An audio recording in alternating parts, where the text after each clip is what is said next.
This is our another topic today. We have come up with a very easy concept, that is promotion. We will discuss about the definition, the benefits, the demerits, and the value of promotion and the types of promotion and how it is being utilized in administration.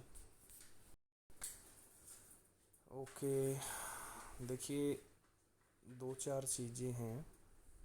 Advancement of employee underline, greater responsibilities underline, higher salary, higher status, better service conditions. ठीक है, more responsibilities, better position, better prestige.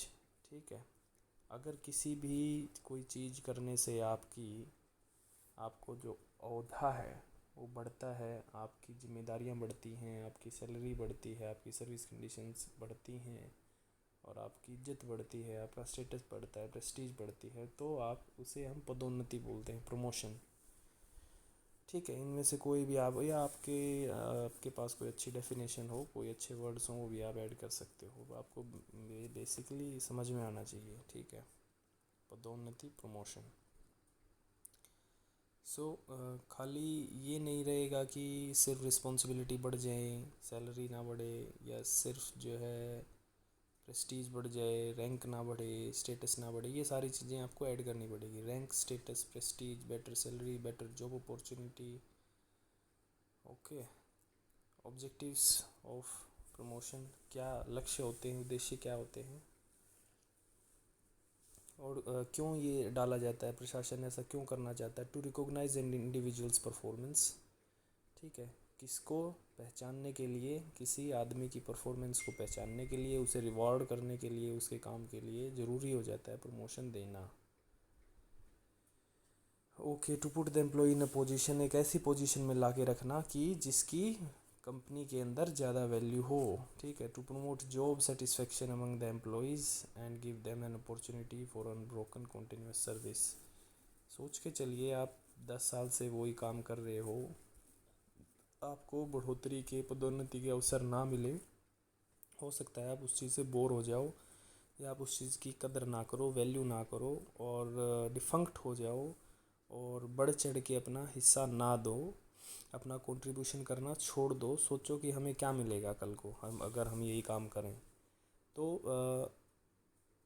Work efficiency बढ़ाने के लिए, ठीक है, कार्य कुशलता बढ़ाने के लिए, और कंपनी को एक अच्छी पोजीशन देने के लिए, ये सारी चीज़ें एडमिनिस्ट्रेशन में या ऑर्गेनाइजेशन में डालनी पड़ती हैं. जो प्रमोशंस होते हैं, पदोन्नति होते हैं. देखिए लास्ट लाइन है, job satisfaction among the employees. Job satisfaction होना बहुत बड़ी चीज़ है. ठीक है, so promotion is a kind of motivational thing for employee. सो कर्मचारियों को मोटिवेट करने के लिए प्रमोशन की ज़रूरत पड़ती है. ठीक है, फॉर अनब्रोकन कंटिन्यूस सर्विस. ठीक है, कि कल को वो अपना रिकॉर्ड जो है अच्छा रखें. They must give to their best of their ability to the system, और वो करप्शन ना करें. उन्हें जो है बढ़ोतरी के अवसर दिखाई दें, और उसको पाने के लिए वो अपनी लॉयल्टी ऑर्गेनाइजेशन को या एडमिनिस्ट्रेशन को देते रहें. इस वजह से प्रमोशन ज़रूरी होते हैं. To build up morale, loyalty, sense of belonging on a part of employees. ठीक है, उनकी जो है मनोबल बढ़ाने के लिए, उनकी वफादारी बढ़ाने के लिए, सेंस ऑफ बिलोंगिंग बढ़ाने के लिए, effective career developmental plans. Okay, to create among employees a feeling of satisfaction, हम already we have discussed. And encourage them to succeed in the company, उनको कंपनी के अंदर कामयाब होने के लिए प्रमोशन जो है मजबूर करता है, या लालसा पैदा करता है, मोटिवेशन पैदा करता है. ठीक है, it must provide for a uniform distribution of promotional opportunities throughout the organization. Internal promotion structure and review must be the same at the various levels in all departments. देखिए, एक प्रमोशन का programme ऐसा होना चाहिए कि भाई सभी employees को पहले से पता हो कि क्या क्या एडवांसमेंट के लेवल्स आएंगे, कहाँ कहाँ वो क्या बन जाएंगे. देखिए, एक आप पुलिस एडमिनिस्ट्रेशन में मान के चलिए आए हो एज अ कांस्टेबल, तो आपको पता होना चाहिए इतने समय बाद जो है, ये मेरी अचीवमेंट्स के बाद मैं हेड कांस्टेबल बन जाऊंगा, फिर सब इंस्पेक्टर बन जाऊंगा, फिर इंस्पेक्टर, और आगे जो है डीएसपी, और फिर सुपरिटेंडेंट ऑफ पुलिस। ये मेरे, अगर मैं अच्छा, मेरा करियर रिकॉर्ड अच्छा रहता है, मैं मेहनत करता हूँ, मैं मेरा करप्शन के अंदर कहीं नाम नहीं आता है, या इतनी एज मेरी हो जाती है, इतने अच्छे रिकॉर्ड में दे देता हूँ, तो मेरा प्रमोशन हो जाएगा। देखिए कितने बेनिफिट्स हैं प्रमोशन के। सो प्रमोशन का जो प्रोग्राम है वो पहले से एडवांस में एम्प्लॉयज़ को पता होना चाहिए कि ऐसे ऐसे ये एग्जिस्ट करता है। There should be some definite system for the selection of employees who are to be promoted. कोई भी, देखिए कोई भी प्रमोशन का पहले से कोई सिस्टम होना चाहिए, कोई पॉलिसी होनी चाहिए, कोई प्रोग्राम होना चाहिए जिसके जिसके जिसके अंदर फिट करके एम्प्लॉयज़ को देखा जा सके कि उनके उनके आगे का, उनके भविष्य का या उनके फ्यूचर की क्या क्या अपॉर्चुनिटीज़ डेवलप होती हैं। Open promotions individuals within it as potential candidate and announces it to various aspirants internally. Closed, in which the candidates for higher positions opening or vacancies restricted and not open for all the individuals within the organization। ये 2 types के हैं, easy हैं। An organization or a company considers all individuals within it as a potential candidate। ठीक है, सभी को देखा जाता है ओपन प्रमोशंस में। क्लोज्ड में एक लिमिटेड पोर्शन को देखा जाता है। ये ज़्यादा इम्पोर्टेंट नहीं है। ये लास्ट के 2 देखिए, horizontal promotions, vertical promotions. Horizontal में आप सेम ही lower clerk, lower division clerk to upper division clerk, मतलब आपकी जो है, जो काम नहीं बदला है ज़्यादा, और आप साइड बाई मूव कर रहे हो, थोड़ा बहुत फ़र्क हुआ है लेकिन आप सिमिलर वर्क ही करोगे। ठीक है, promotions have similar kind of, for example lower grade to higher grade without any change in work content, like lower division clerk थे तो upper division clerk बन गए, but still you are the clerk। ठीक है, vertical promotion होता है ऐसे लंबाई के अंदर, सीढ़ी नुमा, स्केलर, जैसे हायरार्की की आप स्केल बनाते हैं पदसुबान की व्यवस्था में, जैसे सुपरवाइज़र से आप मैनेजर बन गए हो, तो this is a kind of vertical promotion. 2 types of promotions हैं। जो नेचर, चेंज ऑफ नेचर ही बदल दे वो वर्टिकल प्रमोशन होता है, जिसमें काम ना बदले बट आपकी पोजीशन बदल जाए, वो हॉरिजॉन्टल प्रमोशन होता है। Okay, every organisation should have a promotion policy. ये बहुत अच्छी बात है कि कोई ना कोई पॉलिसी ज़रूर होनी चाहिए, कोई ना कोई नियम, standards, classification, set of rules ज़रूर होने चाहिए प्रमोशन के, या कोई भी पॉलिसी के, जिसके तहत जिसको फिट किया जा सके और एम्प्लॉयज़ को इन एडवांस बताया जा सके कि this will be the code of conduct, this will be the protocol which will be given to them according to their work ethics. Okay, advantages of promotions देख लेते हैं। It provides an opportunity for the present staff to move on to into jobs that provide greater personal satisfaction. Simple सी बात, advantages में satisfaction बढ़ती है, Prestige बढ़ती है, इंसेंटिव्स मिलते हैं, उनको पहचान मिलती है। ठीक है, सेकंड पॉइंट में रिकॉग्निशन है, सेकंड पॉइंट में वर्ड अपॉर्चुनिटीज़ हैं, बढ़ती हैं। ठीक है, it generates within an organisational beneficial pressure. Performance करने के लिए एम्प्लॉयज़ के ऊपर प्रेशर आता है कि भाई ऐसा नहीं करेंगे तो प्रमोशन नहीं होगा, तो वर्क एफिशिएंसी बढ़ती है, करप्शन भी घटती है। अगर आप करप्शन होने का आपके ऊपर चार्ज आ गया, आप करप्ट का टैग आ गया, तो आप सोचोगे कि कल को प्रमोशन रुक सकती है। तो काफ़ी चीज़ें, देखिए प्रमोशन जो है एडमिनिस्ट्रेशन में एफिशिएंसी लेके आता है, आप अपनी तरफ से भी कुछ सोच के ऐड ऑन कर सकते हैं। ठीक है, ऑर्डरली लॉजिकल सोर्स है, prompt source of recruitment for management to fill vacancies as there arise. कोई भी वैकेंसी अगर पैदा हुई है तो उसके अंदर भी प्रमोशन फ्रॉम विद इन से आप भर सकते हो उसको, किसी निचले रैंक वाले आदमी को प्रमोट करके वो वैकेंट सीट जिस पे आप बिठा सकते हो। उसकी हमने पहले भी लेक्चर में हमने किया था, उनके वो काफ़ी बेनिफिट्स होते हैं। जो पहले से आदमी काम कर रहा है उसको एक्सपीरियंस होता है, और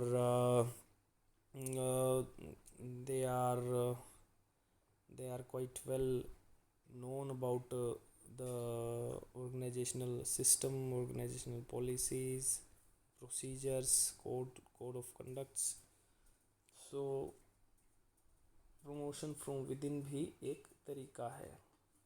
एडवांटेजेस अब बहुत सारी हैं, कुछ भी आप लिख सकते हो। On the basis of seniority और मेरिट, किसको करना चाहिए, ठीक है।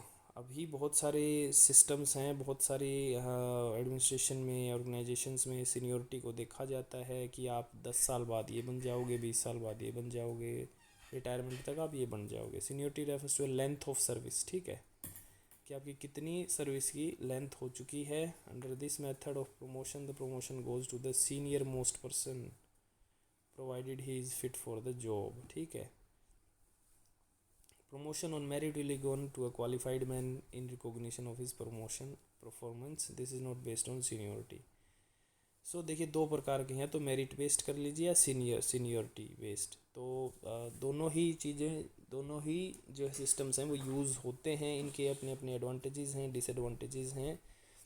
मेरिट अगर सीनियरिटी का है तो आपकी मेरिट चाहे कुछ भी हो फिर भी आप प्रमोट हो जाओगे, बट मेरिट का अगर है तो आप चाहे सीनियर हो या नहीं हो, अगर आपके अंदर काबिलियत नहीं है तो आप प्रमोट नहीं होगे। ये सिंपल है, आपको समझ में आता है। In India promotions are made sometimes on the basis of seniority and sometimes on the basis of merit, ठीक है। सिंपल है इसमें। Basic elements of promotion, transfer of an employee to some higher, फिर से एक स्लाइड डाली है revision के लिए। For higher job, more prestige, better status, more benefits, more privilege मिलते हैं, इससे रिस्पॉन्सिबिलिटी बढ़ जाती है। Higher greater job. Advantages of seniority देख लेते हैं क्या है। बहुत ही इजी है, ठीक है, कुछ भी देखने का नहीं है, सिर्फ डेट ऑफ बर्थ आपको पता है और उससे ही आप जज कर सकते हो किसकी प्रमोशन पेंडिंग, किसकी, ठीक है, नॉर्मल चीज़ है। Trade unions generally emphasize on seniority rather than merit as a basis of promotion. The employees trust this method as there is no scope of favoritism, discrimination, judgment.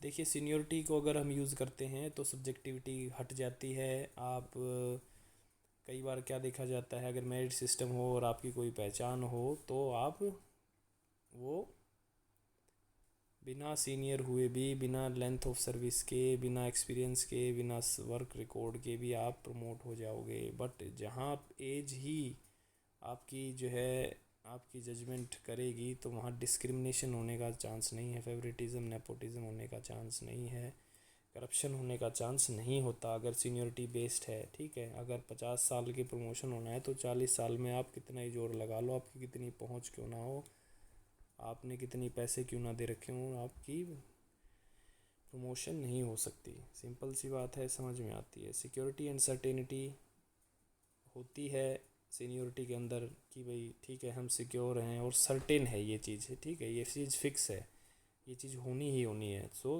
Employees के अंदर थोड़ी motivation बनी रहती है, काम के प्रति रुचि बनी रहती है, वो अपनी जॉब छोड़ते नहीं हैं कि कल को बेटर अपॉर्चुनिटीज़ आर देयर, ठीक है। Seniority basis of promotion helps in reducing labour turnover.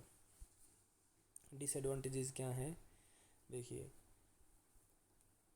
Okay, it demotivates the young and more competent employees. जो यंग हैं और काबिल हैं उनको डीमोटिवेट करती है सीनियरिटी कि यार हम कितना ही कर लें, कुछ भी कर लें, जब प्रमोशन होनी सीनियरिटी बेस है, एज वाइज है, तो हम क्यों ज़्यादा करें। तो it will kill the zeal and interest of the self development.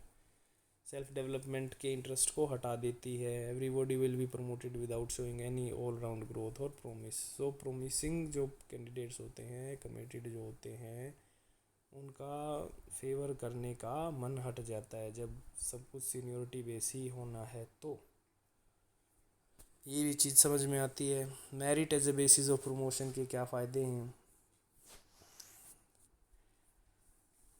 Merit किस कैसे नापते हैं, ठीक है।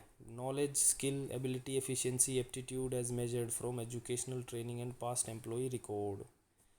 पास्ट एम्प्लॉय को रिकॉर्ड के देखा जाता है कि उसने कैसा काम किया है, उसको ट्रेनिंग दी जाती है, एजुकेशनल स्टेटस दिया जाता है, कोई टेस्ट लिया जाता है, ठीक है, उसकी नॉलेज चेक की जाती है, स्किल चेक की जाती है। अगर इनके बेसिस पे प्रमोशन हो तो that is merit based.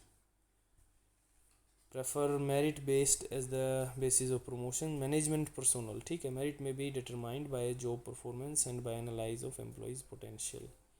So basically आपने ये समझना है मेरिट के क्या एडवांटेजेस हैं, डिसएडवांटेजेस हैं, मेरिट में आता क्या है और सीनियोरिटी में आता क्या है। सीनियोरिटी में सिंपल है, एज आती है, और इसमें क्राइटेरिया थोड़ा सा बदल जाता है। एडवांटेजेस क्या है मेरिट की?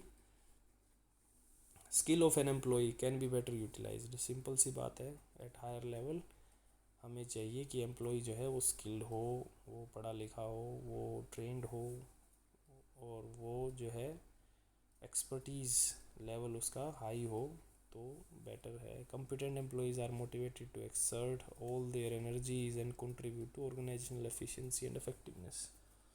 कार्यकुशलता और प्रभावशालीता बढ़ जाती है ऑर्गेनाइजेशन के अंदर अगर हम मेरिट सिस्टम से प्रमोशन देते हैं। ये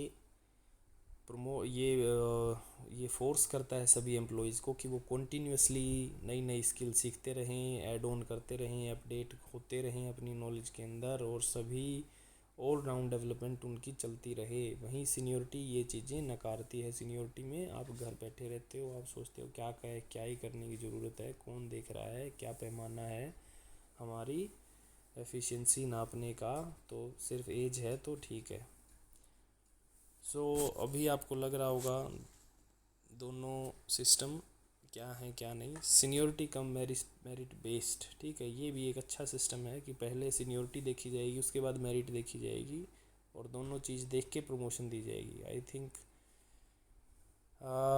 ये सभी को मेरे ख्याल में कहीं ना कहीं ऑर्गेनाइजेशन में, एडमिनिस्ट्रेशन में इसे काम में लेना चाहिए कि एक क्राइटेरिया तो सीनियोरिटी रखिए, उसके बाद आप मेरिट देखिए। Trade unions favour seniority as the sole, the combination of both seniority and merit में be considered as a sound basis of promotion, ठीक है। खाली आप एज क्राइटेरिया भी ना नहीं रखिए और खाली मेरिट भी ना रखिए, कुछ एक एज रख लीजिए और कुछ एक मेरिट रख लीजिए। सो ये दोनों का भी जो है, दोनों प्रिंसिपल भी जो ये दोनों के दोनों सिद्धांत हैं, ये अच्छे से यूटिलाइज़ किए जा सकते हैं इस तरीके से।